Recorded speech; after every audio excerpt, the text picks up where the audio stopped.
ఏం తమ్ముడు చూస్తున్నాను. ఆ రోజు కమ్మరాజ్యంలో కడపరెడ్డి టైంలో మాట్లాడాలనుకున్నాం, తర్వాత లక్ష్మీస్ ఎన్టీఆర్ లో మాట్లాడాలనుకున్నాం. కానీ ఇప్పుడు చూస్తున్నాను వ్యూహం ట్రైలర్ చూస్తాను. ఏం తమాషాగా ఉందా మీకు? నా రాజకీయ అనుభవం లేదు మీకు. ఏ రకంగా నా మీద సినిమా తీస్తారు? మీరు నేను ఎప్పుడైనా కలిసామా? మీకు నాకేమైనా గొడవలు ఉన్నాయా? ఎందుకు నన్ను అంత నెగిటివ్ గా చిత్రీకరిస్తున్నారు? మీ ఉద్దేశం ఏంటి? ఇప్పుడు చంద్రబాబు గారు, నా పాయింట్ ఏంటంటే, ఇప్పుడు నేను పాలిటీషియన్ కాదు, నేను రాజకీయ నాయకుడు, నేను ఒక ఫిల్మ్ మేకర్, ఒక మామూలు సిటిజన్ ఆంధ్రప్రదేశ్ స్టేట్ లో. సో మిమ్మల్ని కలవలేదు, రైట్? మిమ్మల్ని కలవాల్సిన అవసరం లేదు కదా. మీరు ఒక పొలిటికల్ లీడరు, 40 years ఎక్స్పీరియన్స్ ఉంది, 3 సార్లు సీఎం చేశారు, సెల్ ఫోన్ మీరే తెచ్చారు, అరేబియా మా సముద్రం కూడా తీసుకురావడానికి ట్రై చేసి మధ్యలో ఎక్కడ అవ్వలేదు. ఇలాంటి రకరకాల హైదరాబాద్ ఇలాంటి కంట్రీ సిటీ లేదు మీరు లేకపోతే. కానీ ఇవన్నీ మీరు చెప్తున్నారు, పాయింట్ 1. దీంతో పాటు ఇంకా ఏమేమి చేశారు ప్రజలు అందరికీ తెలిసిన ఉన్నాయి. మీరు ఎన్టీ రామారావు మీరు ఇప్పుడు ఎలా కొడిసారు, అది ఎలా చేసి ఎన్నో ఉన్నాయి. వాటన్నిటి నుంచి వచ్చిన నా ఇంప్రెషన్ తోటి ఈ సినిమా చేస్తున్నారు. అప్పుడు మీరు ప్రజల్లో ఏం చేస్తున్నారని తెలిసిన నాలెడ్జ్ కి నేను మిమ్మల్ని పర్సనల్ కలిసి నేను మాట్లాడి దాని నుంచి దాని మీద తీయడం కదా సినిమా. అది నా పాయింట్. అలా కాదు, మీరు ఆ మాదిరిగా చూస్తే జగన్మోహన్ రెడ్డి గారి దగ్గర ఎంత ప్యాకేజ్ తీసుకున్నారు చెప్పండి, మేము అదే ప్యాకేజ్ ఇస్తాము, మమ్మల్ని హైలైట్ గా సినిమా తీయండి. మీరు సార్ మీరు నమ్మిన నమ్మకపోయినా ప్యాకేజ్ కోసం, ఎందుకంటే ప్యాకేజ్ అనేది ఇప్పుడు నేను అలాగూ చెప్తే మీరు ఆల్రెడీ ఫిక్స్ అయిపోయారు కాబట్టి మీరు నమ్మరు, ఓకే. కానీ మీరు ఎంత పెద్ద ప్యాకేజ్ ఇచ్చినా, ఒకవేళ జగన్ గారు ఇచ్చారు అనుకున్నా తీయడం. ఎందుకంటే ఎన్టీ రామారావు ఎందుకు తీయగా నామాన్ని తీయట్లేదు. ఎన్టీ రామారావు గారు కొన్న క్యారెక్టర్ ని పోర్ట్రే చేయటంలో అక్కడ జరిగిన దాంట్లో దాని మూలాన తీయగలిగా. సిమిలర్ గా నేను జగన్ గారిని పాజిటివ్ గా చూపిస్తున్నానని మీరు అనుకుంటే అది నాకు జగన్ గారి ఇంప్రెషన్, నేను దాన్ని ఎప్పుడు దాయి, ఓకే. సో మిమ్మల్ని హీరోగా పెట్టి సినిమా తీయటం అనేది ప్రపంచంలో స్టీవెన్ స్పీల్బర్గ్, జేమ్స్ కెమెరాన్ వల్ల కూడా అవ్వదు. ఎందుకంటే మీరు ఉన్నదే వినలే మొత్తం మీరు, అందుకని నేను కానీ ఎవరు కానీ మీ మీద సినిమా తీయలేదు. కరెక్ట్ గా మీరు ఎలక్షన్ మూమెంట్ లోనే సినిమా రిలీజ్ చేస్తున్నాం, దాని వల్ల నేను చాలా బాధపడుతున్నా. మరి తర్వాత చూస్తే నా కొడుకుని చాలా కామెడీగా చూపిస్తున్నారు. ఇది ఎంత వరకు కరెక్ట్ అని అడుగుతున్నాను ఈ రోజు. సో ఇప్పుడు ఎలక్షన్ లో తీయడం లేదండి, సినిమా తీసిందే ఎలక్షన్ అప్పుడు హాట్ టాపిక్ గా ఉంటది. అందరూ మీరు కానీ మీ ప్రత్యర్థులు కానీ ఎవరైనా కానీ ఉంటారు, న్యూస్ లో ఉంటారు కాబట్టి దానికోసమే తీయడం జరిగింది. అప్పుడు ఎలక్షన్ ముందు తీస్తున్నారు అనే దాంట్లో అర్థం ఉంది. ఇకపోతే మీ కొడుకు కామెడీ నుంచి చూపెడుతున్నాను అని మీరు అంటే, కామెడీ నుంచి చూపెట్టకపోతే ఇంకా చూపెడతారు ఎవరైనా? మీరు చెప్పండి. అది మీరు చెప్పగలిగితే నేను చంద్రబాబు నాయుడు ఫిల్మ్ ఇన్స్టిట్యూట్ లో వచ్చి నేను మళ్ళీ నేర్చుకోవడానికి ట్రై చేస్తాను. మీరు ప్రయత్నం చేయండి. తదుపరి మీకు ఒకటే చెప్తున్నాను వార్నింగ్, రాబోయే ఎలక్షన్ నేనే గెలుస్తాను. అప్పుడు చూస్తాను, మీకు ముంబై మాఫియా ఉండొచ్చు, దావుద్ ఇబ్రహీం ఉండొచ్చు, కానీ రాబోయే ఎలక్షన్స్ లో విజయం వచ్చిన తర్వాత అప్పుడు చూద్దాం తమ్ముడు. అప్పటి వరకు నేంటో చూపిస్తాను. ఏం చూస్తారు అయ్యారు అనుకుందాం, ఏం చేస్తారు అప్పుడు? అంటే ఏదో చేసేసి మీ గ్యాంగ్ తీసుకొస్తారా, లేకపోతే మీకున్న పోలీస్ వ్యవస్థని మీ నౌకర్లాగా వాడుకుని ఏమన్నా చేస్తారా? అది కూడా చెప్పండి. నేను గెలిచాక చూపిస్తాను నేనేంటాను. Okay, thank you sir. అంటే నాకు ఒకటే చెప్తున్నాను, ఇప్పుడు చంద్రబాబు నాయుడు గారి గురించి మీరు నా అభిమానం అంటున్నారు. మీరు అభిమానం చెప్పి నన్ను ఈరోజు ప్యాకేజ్ ఇస్తారు అని చెప్పి ట్రైలర్లో చూపించడం అది ఎంతవరకు కరెక్ట్ వరం గారు? మీరు చెప్పండి. ప్యాకేజ్ ఇస్తారని నేను చెప్పలేదు, చంద్రబాబు నాయుడు మీ గురించి చెప్పారు, అది నేను చూపించాను. నేను కెమెరాతో అక్కడ ఉన్నాను కాబట్టి అది నేను తీశాను. నేను ప్యాకేజ్ ఇస్తారని ఎప్పుడు నేను చెప్పలేదు. So Chandrababu Naidu character offer చేశాను, ఆఫర్ చేసింది మీరు స్వీకరించారని కూడా నేను చెప్పలా. నేను చర్యలు చూస్తాం, ఇంకొకసారి చూడండి. ప్యాకేజ్ ఇస్తా అన్నారు, దాని మీద మీరు ఏమి రియాక్షన్ ఇవ్వలేదు కదా, అప్పుడు తీసుకున్నారా లేదా అనేది సస్పెన్సే కదా, నేను చూపించింది అదే. మీరు వ్యక్తిగతంగా ఏ ఇంటర్వ్యూలో చూసినా నేను పవన్ అభిమాని అంటారు. అభిమాని ఎప్పుడు కూడా తనకు నచ్చిన హీరోని నెగిటివ్ గా చూపించకూడదన్న విషయం మీకు ఎందుకు తెలియదు? ఇప్పుడు అభిమాని అనే దానికి నిజమైన అభిమానికి అర్థం ఏంటంటే, తను అభిమానించే అతను చాలా బాగుండాలి, పైకి వెళ్ళాలి, అతను అనుకున్నది సాధించాలి అనుకున్నవాడే నిజమైన అభిమాని. ఊరికని మీ మొహం చూపిస్తే చప్పట్లు కొట్టి దీగమనే కాకుల్లాగా మేకలాగా అరిస్తే అదే అభిమానం అని మీరు అనుకుంటే నేనేం చేయలేదు. నేను కేవలం మీ మంచి కోరే నేను ఇచ్చి చెప్పిన ప్రతిదీ ఒక ఉచిత సలహా. తీసుకోవడం తీసుకోకపోవడం అనేది మీ జ్ఞానం మీద ఆధారపడదు. తర్వాత నాకు చాలా మంది వాట్సాప్ చేస్తున్నారు. నేను ధర్నాకి వెళ్ళినప్పుడు, చంద్రబాబు గారు అరెస్ట్ అయినప్పుడు, నేను పడుకున్నప్పుడు రోడ్డు మీద పడుకున్న ఫోటో కావచ్చు, ఎక్కడ బండ మీద పడుకున్నప్పుడు ఫోటో కావచ్చు, లేదంటే మీరు ట్విట్టర్ లో ప్రతి ఫోటోని ఎడిటింగ్ చేసి పెట్టడం వల్ల నా మనసు చాలా బాధ అనిపిస్తూ ఉంటుంది. ఎప్పుడు ఎందుకులే, సరే మనం మాట్లాడదాం, ఒక సమయం వస్తే సహిస్తాను, ఒక సమయం వచ్చినప్పుడు ఖచ్చితంగా వర్మని ప్రశ్నించాలి అనుకున్నాను. ప్రశ్నిస్తున్నాను, దానికి సమాధానం చెప్పండి. ఇప్పుడు మీరు ప్రశ్నించిన, నా దవడ పగలగొట్టిన, నా బట్టలు తీసి పరిగెత్తించిన, లేకపోతే గుంచి తీసుకి చంపేసిన, అది ఆలోచన మీకు ఉండొచ్చు. కానీ అలా చేస్తే నన్ను కాదు, ఎవరిని చేసినా మీరు ముందు బొక్కలో పడతారు. ఇది వ్యవస్థ, నేను కాదు ఎవరు కాదు. ఇక పాయింట్ ఏంటంటే, ఇప్పుడు నేను అది పెట్టినప్పుడు అది ఉన్నది నేను పెట్టింది కదా. మీరు పబ్లిక్ డొమైన్ లో ఉన్నారు, మీరు ఒక సూపర్ స్టార్, మీరు ఒక పాలిటీషియన్. సో పబ్లిక్ డొమైన్ లో ఎవరు ఉన్నా సరే, ఎవరైనా సరే వాళ్ళ తోచిన విధంలో ఒక రెస్పాండ్ అవ్వచ్చు దానికి. అప్పుడు నేను 1 month ముందు మీ ఫోటోలు పెట్టాను వ్యూహంలో. మీరు అది చూసి అప్పుడు సిబిఎం గారు అరెస్ట్ అయినప్పుడు నా ఫోటోలు కాపీ కొట్టేది, నేను మీ మీద అభియోగం పెడితే ఏం చేస్తాను మీరు? అప్పుడు నా ఫోటోలు నేను తీసింది అదే పోజ్ లో అక్కడ మీరు కూర్చుంటే, మీరు నా ఫొటోస్ కి మీరు వాలిడేట్ చేస్తున్నారు. మీరు ఆల్రెడీ చేసిన దాన్ని నేను ఇమిటేట్ చేసినప్పుడు మీరు చేయొచ్చు, కానీ నేను చేసిన తర్వాత మీరు పెడితే అప్పుడు ఎవరెవరిని అడగాలి? ఇది ఒకసారి ఆలోచించు. అంటే వ్యక్తిగతంగా మీరు సమాధానాలు బాగా చెప్తారు, కానీ రాత్రిపూట అంటే ఏ హీరో మీద చూపించిన విధానం కరెక్ట్. మీరు నన్ను ఎందుకు ఫోకస్ చేస్తారు? అందరికన్నా మీరు ప్రతి హీరో కాబట్టి ఒకటి. నేను 2, మీరు ఒక్కరే పాలిటీషియన్ కాబట్టి. 3వది, అడ్డదిడ్డంగా ఏవి కన్సిస్టెన్సీ లేకుండా మాట్లాడే వ్యక్తి మీరు ఒక్కరే కాబట్టి. దానివల్ల అభిమానులు దాడి చేస్తున్న భయం లేదా మీకు? సార్, మీ అభిమానులు, నేను చెప్తాను, ఇందాక అది ఎవరెవరైతే ఆ ఫ్రంట్ బెంచ్ మీ మీటింగ్ దగ్గర ఉండి కైకి నడుస్తారో వాళ్ళు ఫస్ట్ మీ అమ్మాయి, వాళ్ళు బుర్రలేని వాళ్ళు. మీ అమ్మాయి లేరంటలేదు, కోట్ల మంది ఉన్నారు. మా మదర్ కూడా మీ అభిమాని. వాళ్ళు మీ సినిమాని మిమ్మల్ని అభిమానిస్తారు. మీటింగుల దగ్గరకు వచ్చి అరిసే వాళ్ళ గురించి మీరు క్యారీ అయిపోయి మీ అసలు అభిమాని మీరు దూరం చేసుకున్నారు. దాంట్లో మా మదర్ మేము కూడా ఉన్నాం. వెనుకలో మోడీ గారు ఉన్నారు, ఆ విషయం మీకు తెలియట్లేదు. మోడీ గారు లాంటి వ్యక్తిని నేను ఈరోజు ఎంతగానో నేను ఆయన వెనక నుండి ఇదంతా చేస్తున్నా. అనంత గొప్ప వాళ్ళు ఉన్నప్పుడు కూడా మీరు కొంచెం కూడా భయం లేకుండా నా గురించి నెగిటివ్ ప్రచారం చేస్తున్నారంటే, నేను మళ్ళా చెప్తున్నాను, ఈ 29వ సినిమా ఏ రకంగా రిలీజ్ అయ్యిద్దో, ఎలా రిలీజ్ చేస్తారో చూస్తా. ఇది ఒకటి. మీరు మోడీ వెనకాల ఉన్నారు. నేను ఏ ఫోటో చూసినా మీరు మోడీ వెనకాల ఉన్నారు. మోడీ వెనకాల లేడు. పాయింట్ 1, అది అక్కడ రాంగ్ ఇన్ఫర్మేషన్.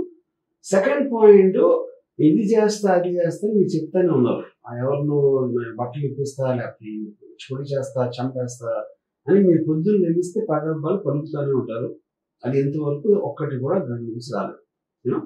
సో అలాంటప్పుడు అందులో భాగంగా ఇది కూడా నేను ఒక empty vessels make lot of noise అని ఇంగ్లీష్ లో ఒక సామెత ఉంది. అది ఒక్కసారి మీరు 2 లక్షల పుస్తకాలు చదివారు కాబట్టి ఆ పర్టికులర్ ఫేస్ అర్థం ఏంటో ఒకసారి అర్థం చేసుకోండి. అంటే ఈ సినిమా ట్రైలర్ చూస్తున్నప్పుడు ఏదో అన్నయ్య నేను నిజంగా మాట్లాడుకున్నట్టు, అన్నయ్య నాకేదో సలహా ఇస్తే అన్నయ్య మాట వినకుండా నేను వెనక్కి వెళ్ళిపోయి, మీరు చూసినట్టుగా ఈ ట్రైలర్ లో ఎందుకు అన్నయ్య ఇన్వాల్వ్మెంట్ చేయాల్సి వచ్చింది? నాకు చాలా బాధ అనిపిస్తుంది అన్నయ్య ఇన్వాల్వ్మెంట్ చేయడం. అదే ఇప్పుడు మీ అన్నయ్య కూడా పొలిటికల్ పార్టీ, అన్నయ్య కూడా ఫిల్మ్ స్టార్ మీలాగే. మీరే మీ అన్నయ్య షూస్ సాక్స్ వాసన చూస్తారని చెప్పారు. అన్నిట్లో అన్నయ్యని తీసుకుంటారని మీరే చెప్పారు. నేను చెప్పాలి. అలాంటి వాటిలో ఇంత పెద్ద నిర్ణయం పార్టీ పెట్టి దాంట్లో మీరు ఎంతో కొంత మీ అన్నయ్యని చెప్పకుండా ఎట్లా ఉంటారు? ఇదే విషయం అలా అందరికీ తెలుసు, మీకు తెలుసు. సో అలా చెప్పింది, అలా ఉన్నది, అలా అలా అదే నేను ఇచ్చాను. నిజంగా వర్మ రాజకీయాలకు దూరం అయ్యే సినిమాలో ఎంతో ఉత్సాహంగా ముందుకెళ్తున్న నన్ను ఈ ట్రైలర్ లో పెట్టి వివరమైతే గాని శౌరమైతే గాని వివరం రాదు అన్న డైలాగులు పెట్టావు. నిజంగా మీరు తమ్ముడు పెడుతున్న పార్టీకి నాకు ఎటువంటి సంబంధం లేదు, తమ్ముడికి సలహా మాత్రమే ఇవ్వగలుగుతాం.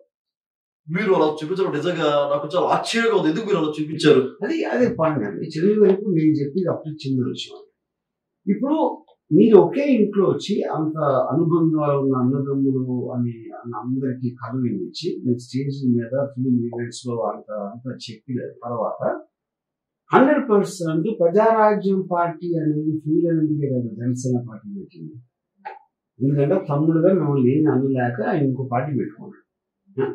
అప్పుడు మీరు అంత కష్టపడి పైకి వచ్చే పెద్ద స్టార్ అయ్యి మీ తమ్ముడు అవ్వటం వలన తనకు వచ్చిన బూస్ట్ తోటి తను కూడా స్టార్ అయ్యి దాని తర్వాత మిమ్మల్ని మీరు చేసింది కరెక్ట్ కాదు నేను చేస్తా ఇప్పుడు అని జనసేన పార్టీ పెట్టినప్పుడు ఆ జనసేన పార్టీ కూడా అత్యంత దారుణంగా ఓడిపోతే ఎంతో కొంత మీకు ఆనందం కలగకుండా ఎట్లా ఉంటుంది నాకు చెప్పండి.